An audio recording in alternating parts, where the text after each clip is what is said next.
Olá, eu sou Juliana Freitas, arquiteta paisagista. É um prazer estar aqui no Momento de Harmonia da Lojas Mel com vocês. E eu quero falar um pouquinho para vocês hoje sobre vasos dentro de casa. Conforme prometido, esse é o primeiro vídeo com dicas para vocês poderem trabalhar os vasos, levar a natureza para dentro de casa de forma eficaz, que funcione e que as plantas fiquem saudáveis. Quando a gente fala de vaso, tem alguns truquezinhos básicos e o primeiro deles é assim, é lembrar que existe vaso e cachepô. E aí qual que é a diferença entre eles? O vaso, ele recebe a planta e a planta está plantada direto nele. Ele tem um sistema de drenagem para que a água possa escorrer.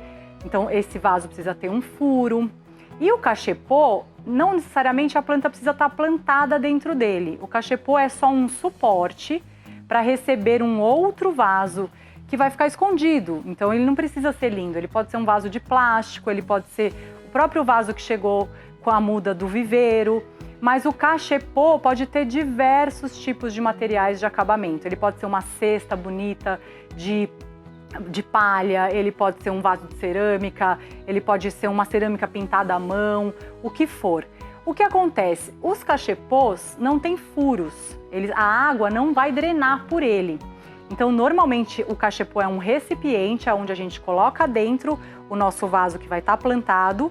E aí, dentro desse cachepô, precisa ter um pratinho como esse, que vai depender do tamanho do seu cachepô, que esse vasinho vai encaixar lá dentro, o vaso da planta vai estar também ali dentro, tudo escondido, e esse pratinho ele vai conter a água de excesso que a planta não absorveu. O ideal é sempre que o prato fique seco, ou seja, é sempre bom que a planta absorva tudo que você está colocando de água no seu vaso. Se está sobrando muita água no prato, está em excesso essa água, o substrato, o solo está mais encharcado e por isso está sobrando, tá bom? Então eu trouxe aqui alguns exemplos de vasinhos que são ou vasos ou cachepôs.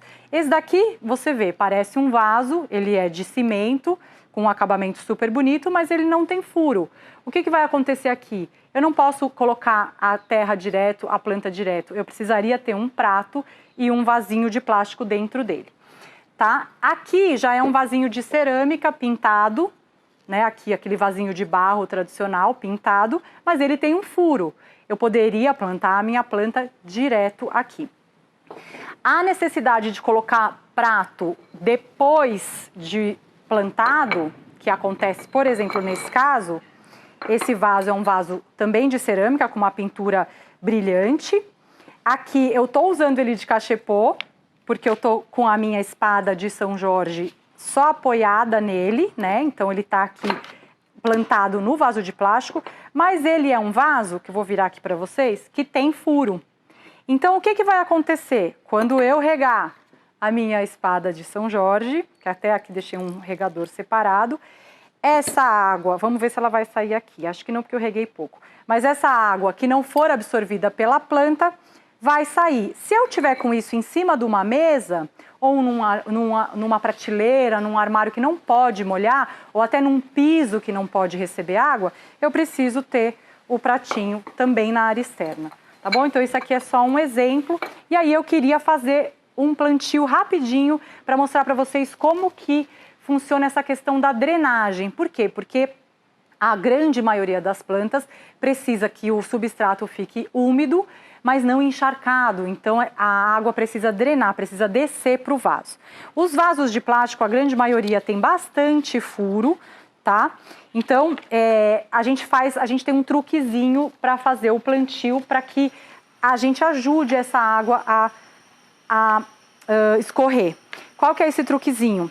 A gente coloca um pouquinho de argila expandida, tá? Que é essa bolinha aqui, no fundo do vaso. Eu vou colocar um pouquinho aqui. Tá? Espero que esteja dando para ver. Aí a gente vai pegar essa manta, que é uma manta geotêxtil, que vende em casas de jardinagem, na mesma que você encontrar argila expandida, os vasinhos, tudo, que a gente chama de manta bidim. Aqui eu já deixei ela cortadinha no tamanho ideal para mim. Eu vou colocar ela dentro do vaso para esconder essa argila, que serve para também ajudar na drenagem, mas para segurar o meu substrato, a minha terrinha que eu vou colocar aqui para fazer o plantio, tá? Aqui eu não estou com substrato porque a minha ideia é usar uma planta que eu tenho aqui. Essa daqui é a Peperomia melancia, é uma planta que tem esse nome porque lembra aqui uma casca de melancia. Mas a ideia é eu vou tentar aqui fazer o plantio dela. Na verdade eu vou desplantar para plantar, né, gente? Mas assim, e depois eu vou colocar a minha muda ali, tá? Então ela encaixou, aqui deu super certo, porque enfim, saiu com a medida exata, que estava num vaso muito parecido. Mas o ideal é você, quando planta, vai completando com substrato e para preencher bem o vaso, tá? Então aqui, o que acontece? Eu tô com o substrato para essa plantinha, aqui embaixo tem aquela argila e a manta bidim separando. Então quando eu molhar essa peperômia, ou qualquer espécie que seja, ela vai absorver o que ela precisa de água e o excedente vai sair pelos furos. Então, se ela estiver plantada num vaso, como esse, por exemplo, que tem furo, ou tiver como cachepô, essa água vai sair porque a gente preparou essa drenagem. E aí aqui na mesa tem alguns modelos de vasos, plantas sendo usada como cachepô. Esse é um vaso de cerâmica que pode ser plantado direto, mas aqui eu também usei como cachepô, porque eu só coloquei a planta dentro. Aqui eu trouxe algumas opções de parede, que são os meio vasos, que a gente chama, que são bem fáceis de serem fixados na parede, tanto esse de plástico quanto esse de fibra de coco. A gente não usa mais xaxim, porque o xaxim ele é retirado do tronco de uma samambaia que está na lista de espécies em extinção. Então a gente tem feito essas placas de plantio com fibra de coco, isso está super disponível no mercado. Depois eu coloquei aqui uma pedrinha de acabamento, que também ajuda na drenagem. Então se você quer terminar o seu vaso, eu vou aqui usar ele de cachepô. Se você quer terminar o acabamento do seu vaso com uma pedra para deixar o acabamento bonitinho e ainda ajudar na drenagem, tem diversas opções de pedrinha. Aqui eu escolhi um seixo mais escuro, que é um seixo preto, e aí é só ser criativo e cuidadoso para terminar de decorar sua casa. Espero que vocês tenham gostado e até o próximo vídeo, que a gente vai falar um pouquinho sobre algumas espécies para sol, ou para sombra, ou para meia sombra para dentro de casa. Até lá!